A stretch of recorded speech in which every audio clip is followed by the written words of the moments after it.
Now is the time to get serious about living your ideals. How long can you afford to put off who you really want to be?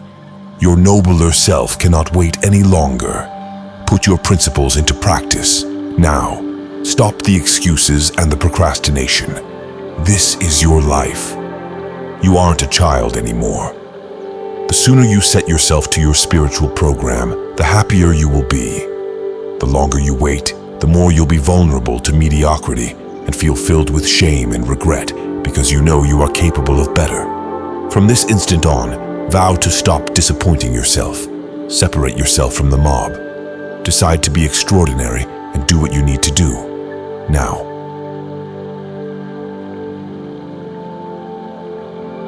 First, say to yourself what you would be, and then do what you have to do.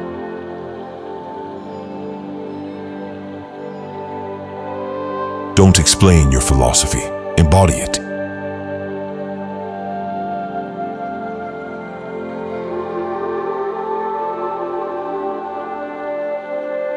If you want to improve, be content to be thought foolish and stupid.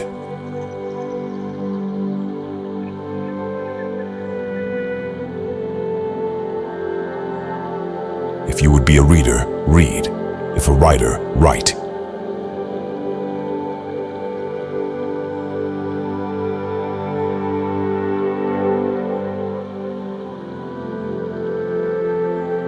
When your thoughts, words, and deeds form a seamless fabric, you streamline your efforts and thus eliminate worry and dread.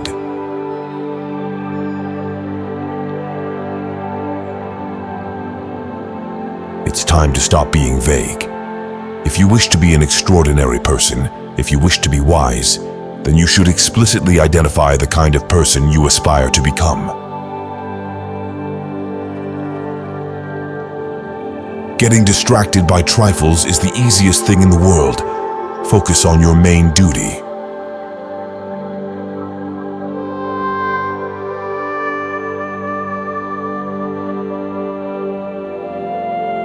The greater the difficulty, the more glory in surmounting it. Skillful pilots gain their reputation from storms and tempests.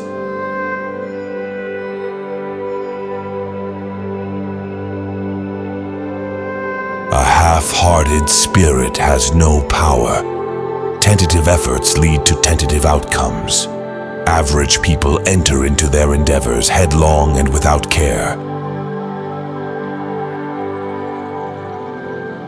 Preach not to others what they should eat, but eat as becomes you and be silent.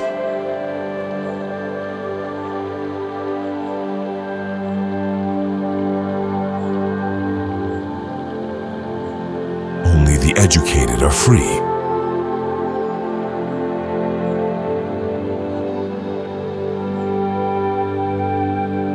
People are not disturbed by things, but by the views they take of them.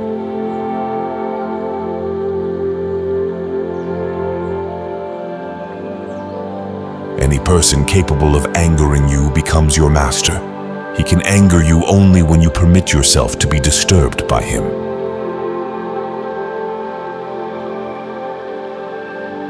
Be careful whom you associate with. It is human to imitate the habits of those with whom we interact. We inadvertently adopt their interests, their opinions, their values, and their habit of interpreting events.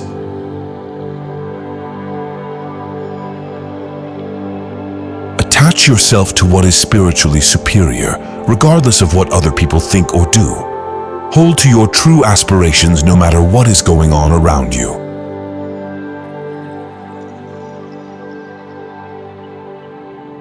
No man is free who is not master of himself.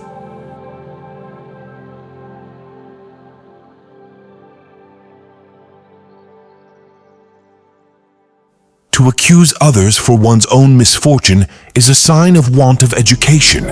To accuse oneself shows that one's education has begun.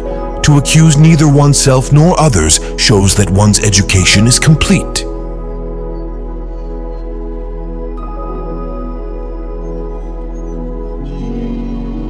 First, learn the meaning of what you say, and then speak.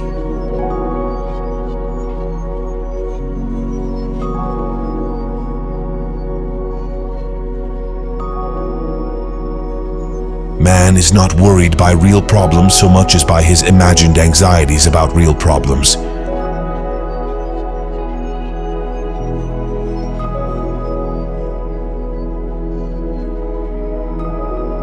Don't just say you have read books. Show that through them you have learned to think better, to be a more discriminating and reflective person. Books are the training weights of the mind. They are very helpful, but it would be a bad mistake to suppose that one has made progress simply by having internalized their contents.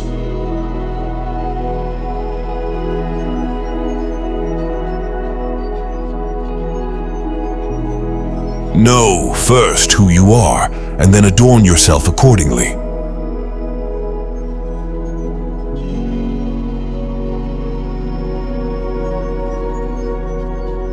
To know that you do not know, and to be willing to admit that you do not know without sheepishly apologizing, is real strength and sets the stage for learning and progress in any endeavor. It's not what happens to you, but how you react to it that matters.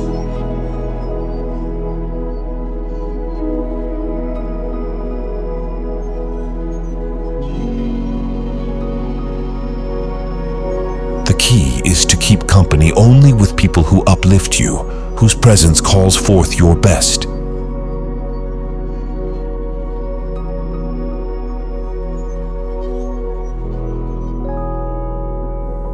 It is impossible for a man to learn what he thinks he already knows.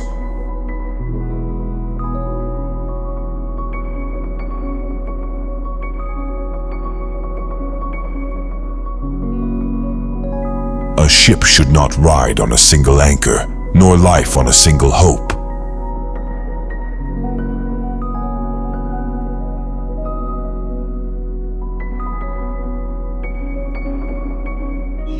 The flourishing life cannot be achieved until we moderate our desires and see how superficial and fleeting they are.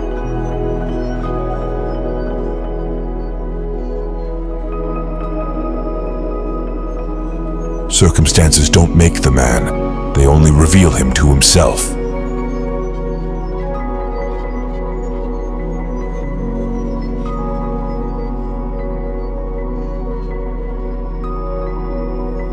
Freedom is the only worthy goal in life. It is won by disregarding things that lie beyond our control.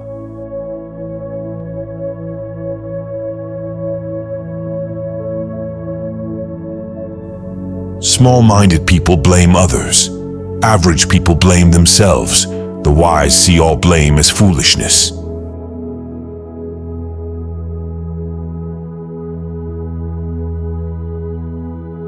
Caretake this moment.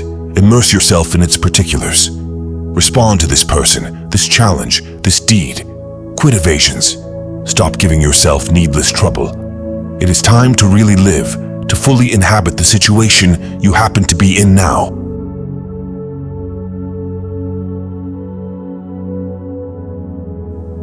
Don't seek to have events happen as you wish, but wish them to happen as they do happen, and all will be well with you.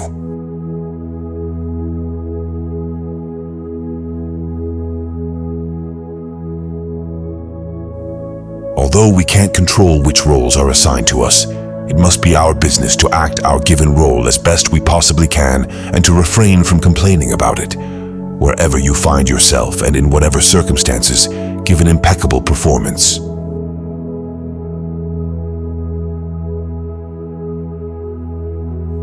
Remember, it is not enough to be hit or insulted to be harmed. You must believe that you are being harmed. If someone succeeds in provoking you, realize that your mind is complicit in the provocation, which is why it is essential that we not respond impulsively to impressions. Take a moment before reacting, and you will find it easier to maintain control.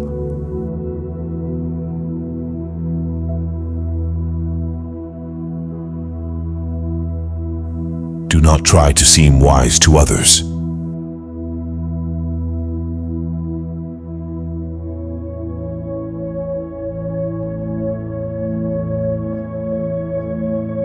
If evil be said of thee, and if it be true, correct thyself. If it be a lie, laugh at it.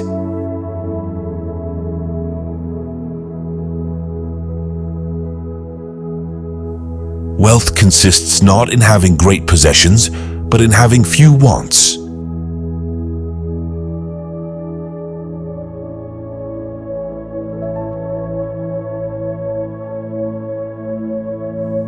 He is a wise man who does not grieve for the things which he has not, but rejoices for those which he has.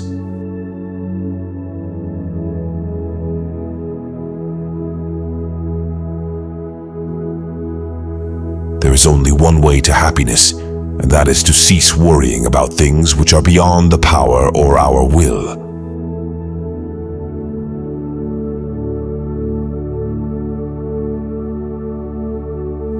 God has entrusted me with myself. No man is free who is not master of himself. A man should so live that his happiness shall depend as little as possible on external things.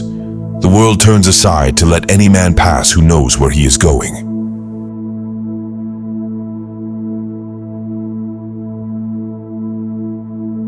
Seek not the good in external things. Seek it in yourselves.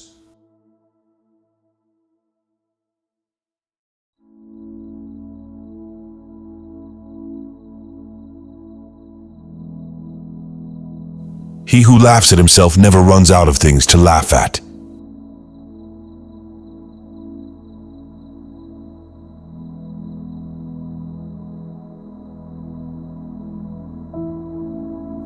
Other people's views and troubles can be contagious. Don't sabotage yourself by unwittingly adopting negative, unproductive attitudes through your associations with others.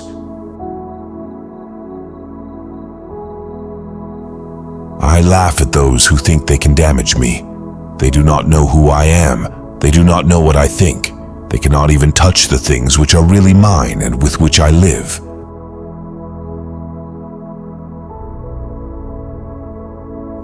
Authentic happiness is always independent of external conditions.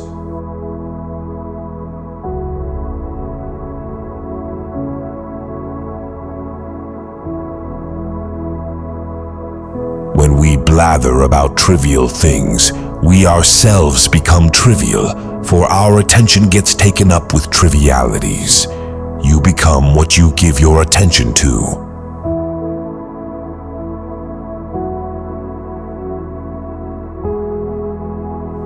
We are not disturbed by what happens to us, but by our thoughts about what happens to us.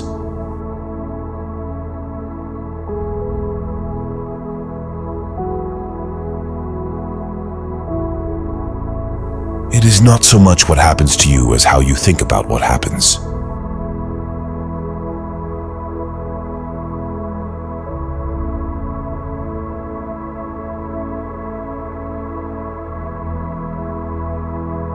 Don't seek to have events happen as you wish, but wish them to happen as they do happen, and all will be well with you.